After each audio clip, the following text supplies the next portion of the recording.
Bienvenue dans le podcast Lawher, le podcast qui vous permet de démystifier le droit et de le rendre accessible dans votre aventure entrepreneuriale en tant qu'entrepreneuse. Parce que dans Lawher, on pense que le droit et l'avocat doivent être les alliés de la réussite entrepreneuriale des femmes. On parlera donc d'entrepreneuriat, de cerveau reptilien, de contrat, de sororité ou encore de Beyoncé. Bonne écoute à toutes! Épisode 10. J'ai peur qu'on me vole ma boîte si je m'associe, vraie ou fausse croyance? Bonjour à toutes, c'est Estelle B, votre avocate en droit des sociétés. Aujourd'hui, nous allons aborder un sujet qui vous prend en général la tête parce que vous êtes nombreuses à vous lancer en tant que solo et que par la suite, il vous arrive de croiser le chemin d'une autre freelance ou d'une autre solopreneur avec qui ça se passe bien. Évidemment, souvent, après ce premier test, vous avez souvent envie de pousser l'expérience plus loin, notamment en envisageant l'association. Mais une de vos craintes, c'est qu'on vous vole, entre guillemets, votre boîte. Et une fois que vous vous êtes imaginé les pires scénarios, vous êtes nombreuses à avorter votre projet. Et souvent, moi, ce que je me dis, c'est « Ah là là, c'est quand même dommage » parce que vous connaissez toute l'adage « Seul, on va plus vite, en somme, on va plus loin ». Et surtout que je me dis potentiellement, lorsqu'une association se passe bien, c'est une manière de gagner un maximum d'argent. Alors aujourd'hui, j'ai décidé qu'on démystifierait tout ceci ensemble. Et donc, quand vous vous dites « j'ai peur qu'on me vole ma boîte », est-ce que c'est une vraie ou une fausse croyance ?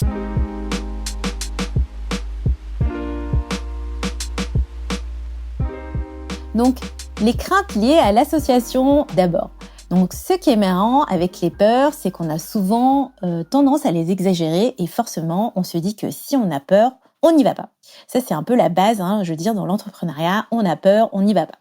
Sur la question d'une potentielle association, beaucoup d'entrepreneurs, hommes ou femmes par ailleurs, hésitent à s'associer par crainte de perdre le contrôle de leur entreprise. Ça peut par exemple être la peur que votre associé prenne trop de pouvoir et décide de tout sans vous demander votre avis. La peur que votre associé récupère tout ce sur quoi vous avez pu travailler jusqu'à présent, votre stratégie marketing ou encore vos savoir-faire, alors que c'était quand même votre boîte à l'origine. Et d'une manière générale, c'est aussi la question de votre vision pour votre entreprise qui va se poser. Est-ce que ce sera la même chose en termes de vision si vous intégrez un ou une nouvelle associée qui va travailler avec vous sur votre entreprise? Alors moi, je pense évidemment que ces craintes peuvent être fondées. Mais la bonne nouvelle, c'est que souvent peu d'entrepreneurs, sauf certains un peu plus aguerris, savent que potentiellement l'avocat, justement, peut être là pour aider à faire en sorte qu'on ne vole pas votre boîte si vous envisagez une association. Alors concrètement, ça fait quoi le droit des sociétés contre le vol d'entreprise? Vol à prendre avec évidemment des guillemets. Il faut vraiment voir le droit des sociétés comme une espèce de pare-feu au risque de vol de votre entreprise. Et ça va passer par plein de stratégies et de mécanismes qu'on peut, nous, avocats, mettre en place de manière assez évidente. Mais beaucoup moins évidente pour vous les moldus, parce que, évidemment, c'est chacun son expertise, j'ai envie de dire. Je vais essayer de passer en revue quelques-uns de ces pare-feux pour vous aider justement à comprendre comment vous pouvez vous protéger contre le vol de votre entreprise. Premier pare-feu, déjà, bien réfléchir à la structuration juridique de votre association. Qu'est-ce que ça veut dire concrètement, bien réfléchir à la structuration juridique de votre association? Si l'une d'entre vous a déjà une société du type EURL ou SASU, il sera intéressant de réfléchir à comment, déjà, votre futur associé peut rentrer au sein de votre structure. En effet, si vous ne le saviez pas, chaque structure, donc EURL ou SASU, donc, a ses spécificités en termes de prise de décision ou bien de transfert de parts.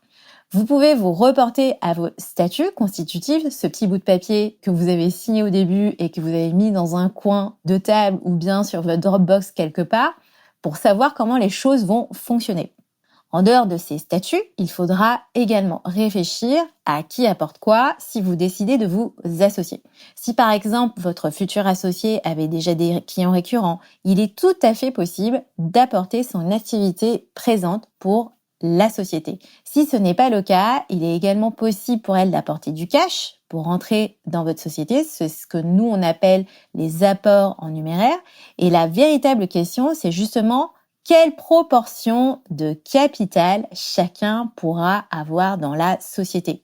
Si vous avez du mal à imaginer ce que peut représenter votre apport à cette nouvelle structure commune, ou si vous avez du mal à discuter de la proportion du capital social, 60-40, 55-45, voire 50-50, 50-50 que je ne recommande pas en qualité d'avocat, vous pouvez évidemment faire appel à un avocat pour vous aider.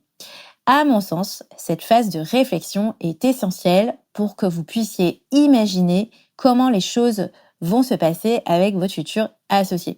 Car ça évitera toute frustration pour l'une ou pour l'autre et ça évitera justement les hypothèses de vol d'entreprise.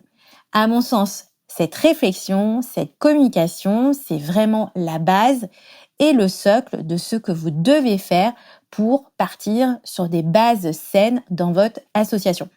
Donc, deuxième pare-feu, comment faire contre le vol d'entreprise? Donc déjà, avoir une réflexion sur la protection de l'entreprise et du savoir-faire. Donc pour se prémunir d'un vol de l'entreprise, il faudra réfléchir à ce qui se passera si les choses se passent mal. Comment vous pouvez protéger votre entreprise si votre association devait se finir? Qu'est-ce que vous considérez comme étant confidentiel ou non? Est-ce que toutes les deux, vous pouvez récupérer la liste email de l'entreprise, qui est en réalité un actif assez intéressant parce que c'est via cette liste email que typiquement votre entreprise réussit à vendre. Donc si l'une d'entre vous dispose de mots de passe pour gérer par exemple un compte sur le site internet ou encore d'autres outils, il est essentiel de mener une réflexion par rapport à ceci, qui garde quoi, comment faire avant le départ de l'autre, etc., etc. Forcément, il faudra aussi réfléchir à ce que vous considérez comme confidentiel ou non. Souvent, c'est le cas avec la stratégie marketing, tout ça, ou bien encore les informations financières. À côté de tout ça, la question de la marque aussi sera essentielle parce que une marque peut potentiellement valoir de l'argent si ça fait un moment qu'elle est exploitée et qu'elle commence à avoir une certaine renommée.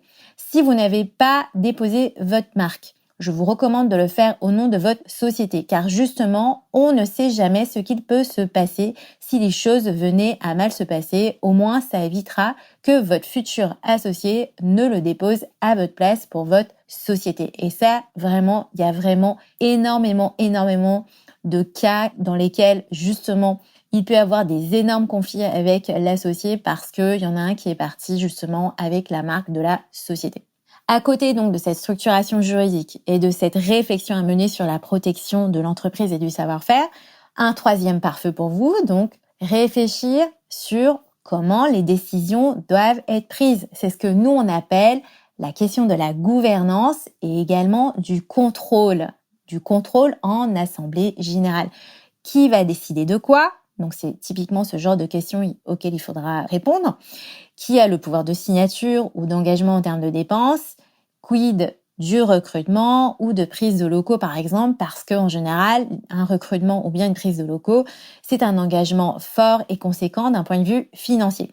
C'est ce qu'on appelle nous, donc tout ça, la gouvernance en droit des sociétés. Ça va vous permettre de disposer d'un certain contrôle sur les prises de décision de l'autre. Ainsi par exemple, si vous indiquez que les prises de décision pour les recrutements doivent être faites à deux et que votre associé embauche une personne sans vous le dire, elle engage sa responsabilité vis-à-vis de vous. Et ça peut se résoudre en dommages-intérêts ou une faute de gestion, typiquement.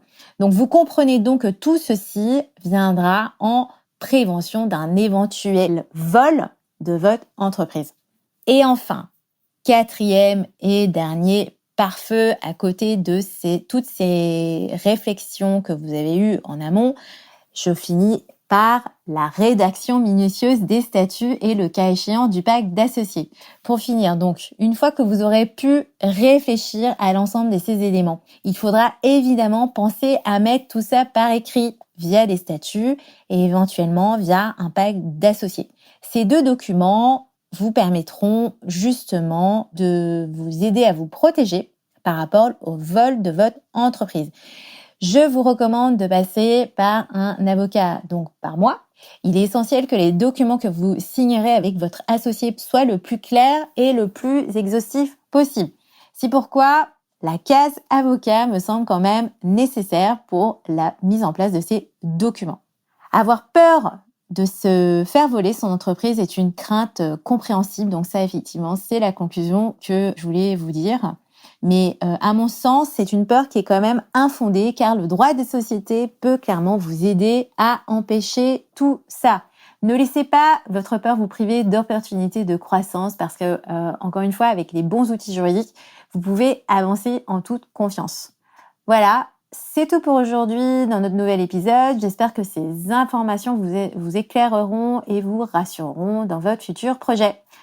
Si le sujet vous intéresse, sachez que j'ai déjà traité des sujets d'association dans 2 anciens épisodes. Je vous mettrai le lien en descriptif de l'épisode. Donc rendez-vous dans 2 semaines pour un nouveau sujet. D'ici là, entreprenez avec confiance et assurance et commencez à parler de votre future association avec votre potentiel futur associé. C'est important car ce qui compte, c'est la communication. Merci encore pour votre écoute et je vous dis à très bientôt.